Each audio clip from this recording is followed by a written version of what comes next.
The UK government is ending the 15-year non-dom tax benefit, forcing NRIs and recent migrants to pay UK taxes on global income after just 4 years. If you are NRI living in the UK or planning to move, this could impact your investments, rental income, and tax planning strategies. So, I have invited Alok Dubey, a certified financial planner, CFP, to cover the recent changes in the UK tax laws, how the regulations will impact NRIs in the UK, also understanding terms like domicile status, new arrival, long-term resident. We will also cover worldwide income coverage. What does it mean for Indians? The impact on NRI tax planning, and of course, at the end, some expert suggestions for effective tax saving methods by Alok. But before we do a deep dive, a quick introduction about myself. My name is Sarika, and I have been living in the UK for the past 15 years. I'm currently working as a lead business analyst at one of the largest tour operators in Europe. Before we dive in, did you know that most UK current accounts offer little to no interest, leaving over 250 billion pounds idle? That's why iFAST Global Bank launched UK first multi-currency current account with a Visa debit card, earning up to 3.5% AER variable on your balance, even when you are not spending. Plus, when you use your card, enjoy 2% cashback on purchases, turning everyday spending into extra earnings. Not only that, when you're in Europe or Japan and want to spend in euros or yen, if you have euros or yen in your account, it will automatically detect from your euro or yen balance, saving you from expensive foreign exchange fees. Now, you can spend in over 200 countries and earn interest in 7 currencies like GBP, Euro, USD, CNY, JPY, SGD, and HKD. Not only that, but iFAST Global Bank has recently won 2 awards, one for the best customer service and another for Savings Provider of the Year. They are also highly rated on Trustpilot. Since this is numberless card, it is very secure. Your card number, CVV, and expiry date are not printed on the debit card, which means it offers enhanced security with all the details securely stored and managed in the mobile app. Now, let me quickly tell you the advantage of this current account. Number 1, you can enjoy 7 currencies earning daily interest. Number 2, covered by the Financial Services Compensation Scheme, which is FSCS, up to total sum of £85,000 eligible deposits. Your money is saved. Number 3, account is free with no hidden conditions. Number 4, no maximum cap on interest earned. Number 5, no minimum balance requirements. Number 6, spend like a local when you travel. Number 7, send money globally free and fast at very competitive foreign exchange. Number 8, highly secure, numberless debit card. And number 9,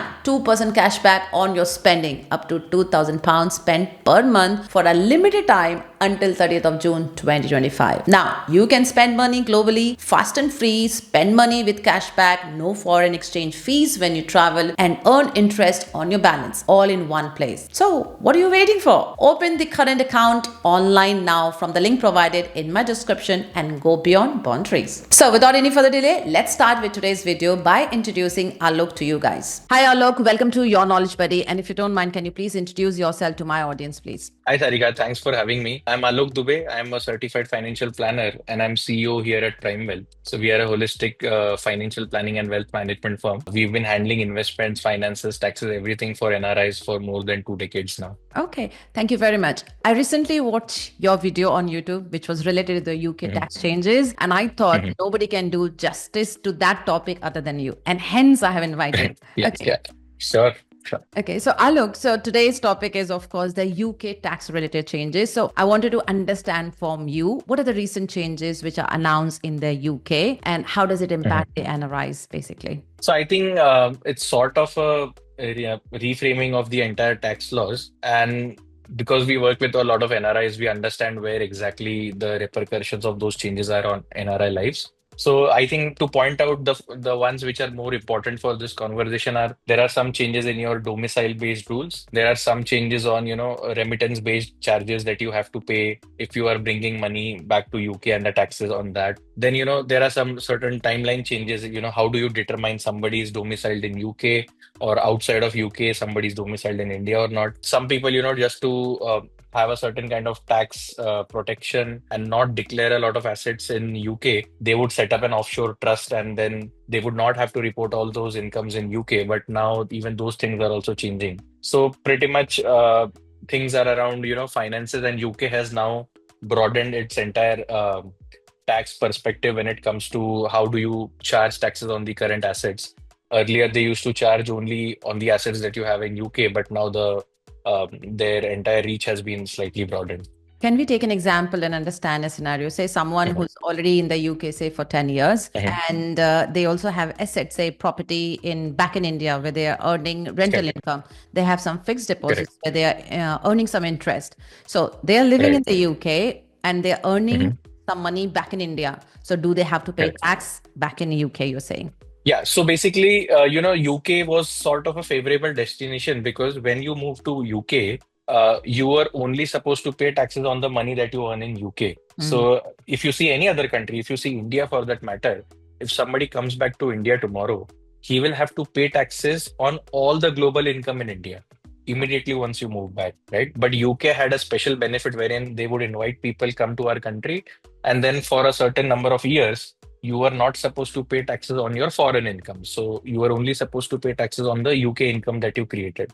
You only were supposed to pay taxes on the foreign income if you decided to move that money back to UK. Other than that, you can just continue your assets in these other countries where you were earlier resident at, and you did not pay any taxes. The thing that has changed now is now it's mandatory for most of the UK NRIs that they will have to pay taxes on their incomes in India as well as in any other country because it's not India. NRIs, most of the NRIs, they first make their move to countries like UAE and then they end up in London or somewhere in UK, right? So now the thing is that let's say it's been 10 years since you are in UK and you have properties here in Mumbai and you're getting a rental income, India will deduct its share of taxes on that. And if there's any differential tax that has to be paid, now that has to be paid into UK, which was earlier not the case.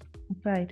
Do you know if other countries have similar laws, like say US, Canada, Australia? I don't know. Is it like they have to pay for the global income they earn, or is it only the income they earn in their country? Actually, this is a global thing. Every country would always tax you on the global assets once you become their country's resident. I'm not talking about citizenship Mm. because you can be a citizen of some other country and a tax resident of some other country. People usually mix up between these two things. Mhm. So you can continue with a separate citizenship but be a tax resident of a different country.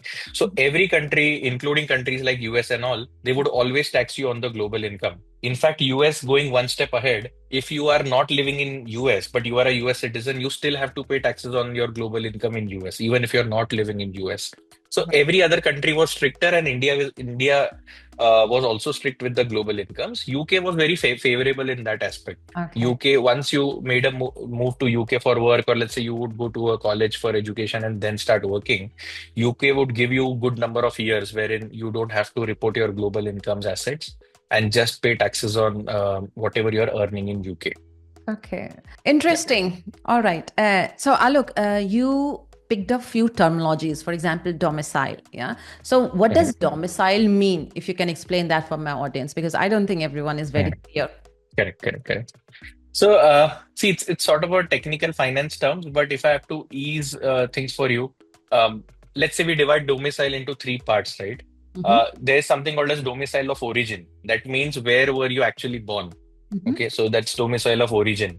Mm-hmm. Then there's domicile of choice, right? Mm-hmm. Where do you eventually plan to settle permanently? That's called as domicile of choice. And then there is something called as deemed domicile. That means where have you been for more than like 7 years or 10 years, right? So what UK used to, the reason UK gave you that tax benefit is UK would say, you are somebody who came from India, and eventually we see that you want to return to India. So you don't have to declare those things here, right? But now what they have done is anybody who has been for more than 4 years, now that will be considered into deemed domicile. And once you have been in UK for 10 years and above, all the global assets, everything, or like all the taxation will start getting applied to you. Okay. So anyone with 4 years who are, say, now in the UK, they have to pay a tax on the global asset, right? Correct, However, correct, correct. people living here in the UK with less than 3 years who are categorized Mhm. as new arrival, I guess so, right, Alok? New arrival, yes, yes, So yes, new yes, yes. arrival, they don't have to pay the global tax at the moment. They just pay the tax in the Correct, UK and correct, not the assets back in India. correct, Okay. And correct, what correct. does So if somebody who has moved in like 3 years back, mm, they still have 1 year to restructure their current investments, maybe whatever they want to do, looking at where they eventually want to reside and take a citizenship at.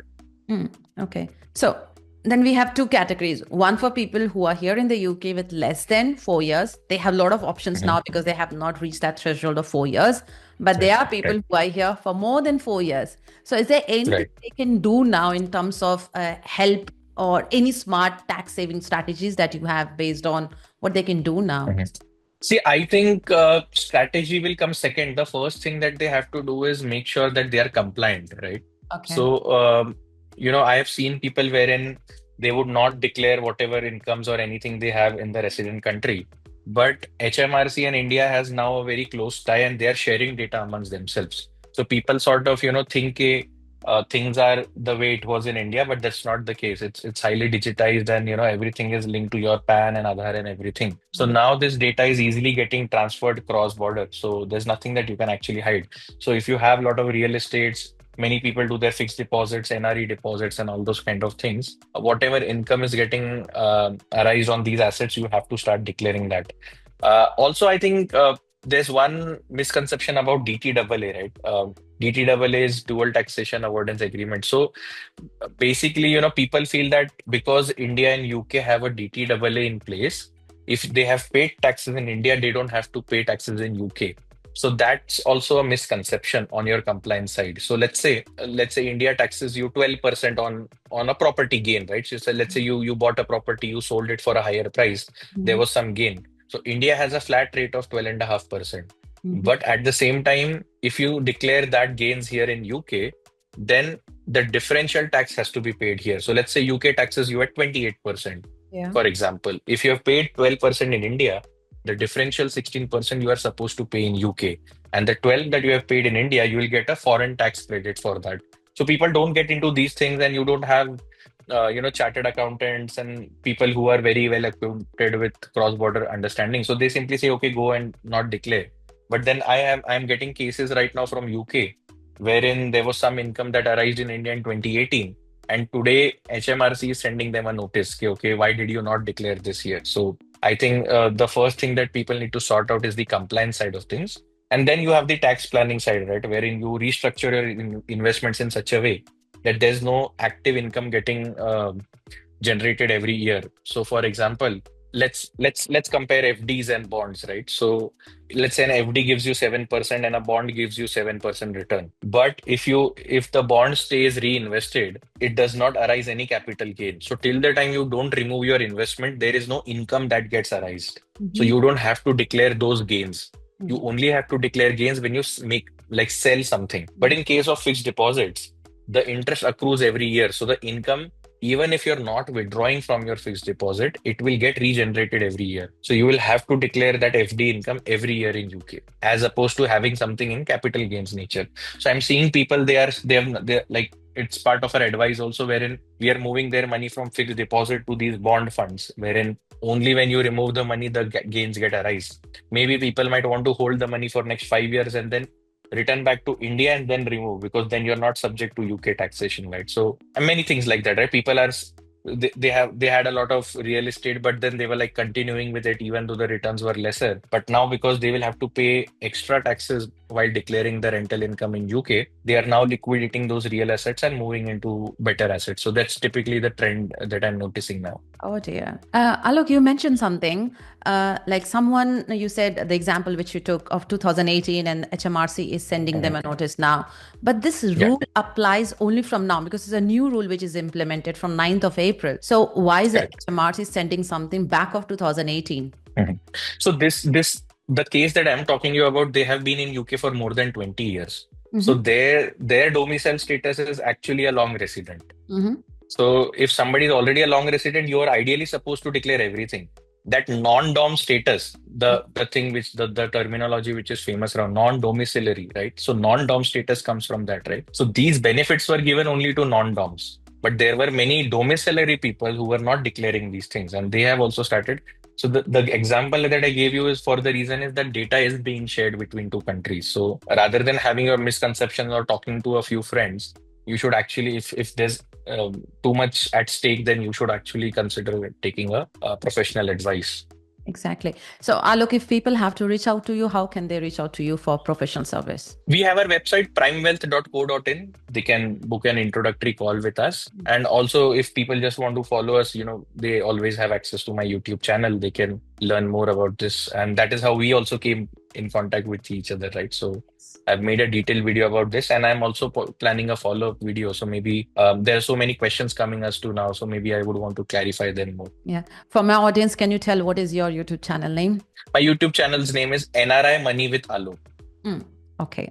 Thank you. Yeah. So anything else you think we should cover before we wrap today's video? Anything that you have seen, any examples or common questions, mistakes that you have already seen or coming your way? There are two parts to this. One is, if somebody is not a high net worth individual, if he has some assets here and there, they have to start taking decisions in terms of where do they see themselves 10 years from now, and then start rearranging their investment. So if somebody has recently moved, uh, they might consider moving most of their money to UK and just keep long-term assets, investments here, right? Not fixed income assets. So that is one approach that they can take. There's one more thing with high net worth individuals. So there's a thing called as remittance based charges. So now what HMRC has done is, let's say your tax liability in an annual year is very high, but you don't want to declare that in UK. Let's say you had a property of 2 crores and now you are selling it for 5 crores. So there's a 3 crores ka gain on that. And if you're liable to 40% taxes here, you will at least end up paying 1.5 crore as taxes. So what they have done is, if somebody doesn't want to declare their foreign assets, they can pay a fixed charge annually and then get done with it. So the top capping for that fixed charge is 45k pounds. So you pay 45,000 pounds and then you don't have to declare anything globally. So it's sort of relevant to high net worth individuals, because UK government also doesn't want high net worth individuals to immediately start panicking because they have their trusts and everything. Also, many people have formed trusts not only in India but in UAE, in Mauritius, to like park their assets and from an estate planning point of view. But then now, because of the new rules, they have to be more transparent. And because trust used to be discreet in nature, but now you need to start declaring all those things. So I think a lot of people will have to think about restructuring their investments.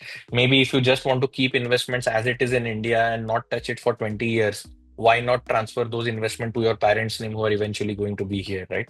But then at the same time, you also need to worry about inheritance tax. So the money should not cross 300k pounds, right? To protect you from inheritance taxes, right? So there's no generic advice that I can give. It will come from case to case basis. But I think you need to do some cleansing of your assets. So, one thing which I've noticed for NRIs is many bankers sell them these pension funds and all those things where you get some fixed return and those investment products. But then pension, if it is tax free in India, it will again be taxed in UK. So maybe you might want to wind up those investments, restructure them into better investment products. For let's say somebody is very adamant on investing into Indian markets, but they don't want these tax hassle and everything, they can go through Gift City route. So there's a new platform that has come up for all the investments for NRIs, wherein you can invest into Indian markets in pounds and then get the money back in pounds itself. So maybe restructuring might lead you to exploring these options. Ooh, I've learned so much. I'll take some time to absorb what you have said, and I hope my audience is also learning. So what I have learned today, make sure you are compliant, register, and then make sure you declare your assets, whether it is in India or in the UK, pay your taxes, as HMRC got access to your data, because Indian government and HMRC, UK government, they are sharing the data. So there's no way you'll be escaped. So make sure you're compliant. And if you need any professional help, Alok is here. All the details are already in the video description and also in the pinned comment. You guys can go and take some help from Alok. Thank you very much. On that note, thank you for coming and sharing your knowledge with us. Alok, thank you and all the best to you. Sure, Sarika. Thank you for having me. Thank you. See you.